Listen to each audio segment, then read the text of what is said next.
Bismillahirrahmanirrahim. Assalamualaikum warahmatullahi wabarakatuh. Kami dari kelompok 7 yang beranggotakan pertama Hamdan Zulfa Ramadan dengan NIM 101190042, kedua Hanani Afifah NIM 101190043, dan saya Maulina Walidatunisa NIM 101190058 akan mempresentasikan hasil kerja kelompok kami. Hasil kerja kelompok kami berupa artikel yang berjudul Manajemen Pengelolaan Organisasi. Langsung saja saya akan menjelaskan poin pertama, yakni pengertian manajemen. Manajemen berawal dari kata to manage yang mempunyai arti mengatur, mengurus, atau mengelola.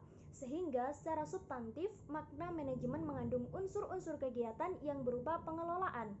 Manajemen berhubungan dengan proses perencanaan, pengorganisasian, kepemimpinan, dan pengendalian yang di dalamnya terdapat upaya organisasi untuk mencapai tujuan yang telah disepakati atau ditetapkan oleh organisasi tersebut. Kemudian, manajemen dapat didefinisikan sebagai ilmu pengetahuan yang terdiri dari konsep, prinsip, fungsi, dan proses. Pengetahuan yang digunakan untuk mencapai tujuan organisasi dan pemanfaatan sumber daya yang efektif dan segala usaha manusia yang terkoordinasi. Akhirnya, istilah tersebut dapat didefinisikan sebagai manajemen adalah proses perencanaan atau pengorganisasian, penempatan staf, juga pengarahan dan pengendalian dari upaya manusia untuk mencapai tujuan organisasi secara efektif. Kemudian ada pengertian manajemen menurut beberapa ahli.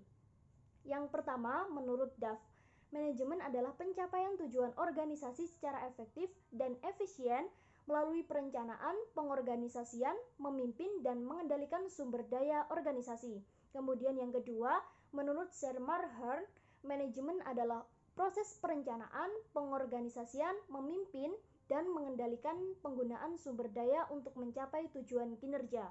Kemudian yang ketiga, menurut Robbins, manajemen adalah apa yang dilakukan oleh manajer terkait proses pengordinasian kegiatan-kegiatan sehingga pekerjaan tersebut terselesaikan secara efektif dan efisien melalui orang lain.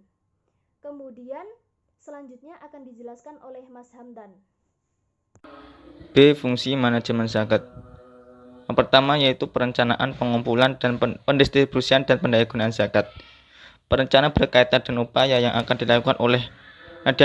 dilakukan untuk mengantisipasi kecenderungan di masa yang akan datang, dan penentuan strategi yang tepat untuk mewujudkan target dan tujuan organisasi.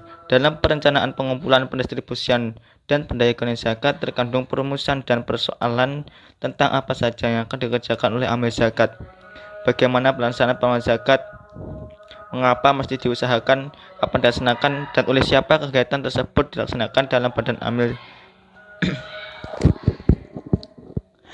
2. Pergerakan pengumpulan, pendistribusian, dan pendayagunaan zakat. Penggerak atau activating adalah suatu fungsi pembimbingan orang agar kelompok itu suka dan mau bekerja. Penekanan yang terpenting dalam penggerakan adalah tindakan membimbing, mengarahkan, menggerakkan agar bekerja dengan baik, tenang, dan takut sehingga difahami fungsi dan diferensiasi tugas masing-masing. Nomor 3 yaitu pengendalian pengumpulan, pendistribusian, dan pendayagunaan zakat.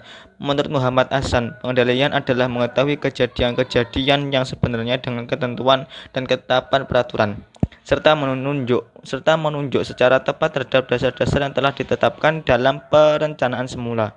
Pengendalian merupakan kewajiban yang terus-menerus harus dilakukan untuk pengecekan terhadap jalannya perencanaan dalam organisasi dan untuk memperkecil tingkat kesalahan kerja. Nomor 4 yaitu pelaporan dan pertanggungjawaban pelaksanaan pengelolaan zakat. Pelaporan adalah suatu teknik yang dimaksudkan agar semua tingkat manajemen tetap mendapat informasi yang lengkap mengenai proses perwujudan sasaran. Baiklah, saya akan melanjutkan presentasi mengenai tentang manajemen dan pengelolaan zakat. Manajemen pengelolaan zakat yang ideal sangat diharapkan. Manajemen zakat pada lembaga amil zakat mencangkup tentang penggalangan dana dan penyaluran dana zakat.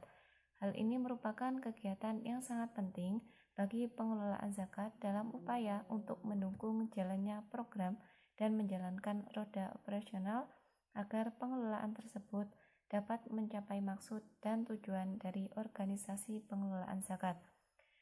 Dalam pengelolaan zakat diperlukan pengelolaan yang profesional karena kegiatan pengelolaan zakat harus berkomitmen dan mempunyai kompetensi dalam kegiatan yang dilakukan.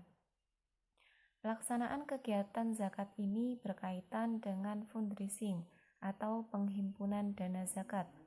Namun dalam prakteknya, pengelolaan zakat seringkali dijumpai dalam kehidupan masyarakat, yaitu pengelolaan zakat yang tidak profesional, yang membentuk opini dalam masyarakat, yaitu tidak percayanya terhadap amil atau lembaga amal zakat yang menyalahgunakan dana zakat dan menghambat pembangunan ekonomi umat dalam rangka alih status mustahik menjadi muzaki. Bahkan, zakat menjadi peranata ekonomi umat yang menyebabkan disintegrasi pengelolaan zakat.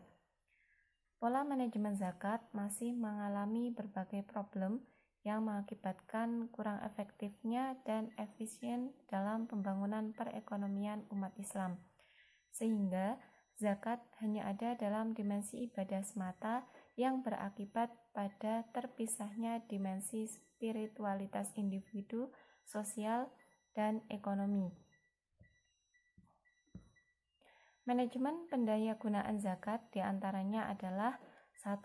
Penyelenggaraan program layanan mustahik untuk membantu mereka yang membutuhkan secara konsumtif dan secara produktif. 2. Menjalin kerjasama dengan lembaga lain untuk membuat program unggulan di bidang pendidikan dan dakwah. 3. Menjalin kerjasama dengan lembaga lain untuk membuat program unggulan di bidang ekonomi. Mungkin sekian dari kelompok kami, kurang lebihnya kami mohon maaf. Wassalamualaikum warahmatullahi wabarakatuh.